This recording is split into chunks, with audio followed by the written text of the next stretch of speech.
This week at Interior, Secretary Jewell, Deputy Secretary Connor, and other senior Interior Administration officials kicking off a nationwide tour this week, highlighting the nation's progress over the last 8 years on public lands, waters, wildlife, and government-to-government relations with Native Americans. The Secretary visited Acoma Pueblo west of Albuquerque, joined by newly appointed Bureau of Indian Affairs Director Bruce Loudermilk and Bureau of Indian Education Director Tony Dearman. She also visited New Mexico's Organ Mountains Desert Peaks National Monument, meeting with local business and community leaders, discussing how public lands are helping create jobs and supporting small businesses.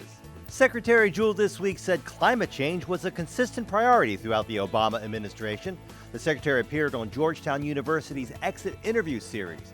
She said decisions at Interior were always made with an eye toward future generations. She also called for more support for science and scientists when it comes to finding solutions for problems. Secretary Jewell this week announced Interior is designating 75,000 acres of Tennessee mountain areas as unsuitable for surface coal mining. The action will help protect the spectacular area of eastern Tennessee that's critical to regional tourism and outdoor recreation. An agreement signed in Alaska between Interior and the Ahtna Intertribal Resource Commission.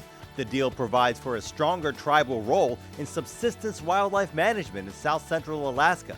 Deputy Secretary Connor says the agreement will help preserve the Native people's traditional way of life, put food on the table, while improving wildlife habitat and populations for everyone.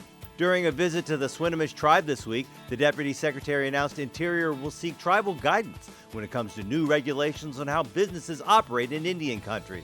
The last revision of those regulations was more than 30 years ago. A proposed rule this week to clarify how Interior should manage and preserve fossils on land overseen by BLM, Fish and Wildlife, Reclamation, and the National Park Service. Up to now, those four bureaus all had their own regulations. The proposed rule does not apply to state, private, or Indian lands. And a reminder that December 31st is the deadline for federal employees to contribute to the combined federal campaign. CFC is the world's largest and most successful annual workplace charity campaign, raising millions of dollars every year. That's This Week at Interior.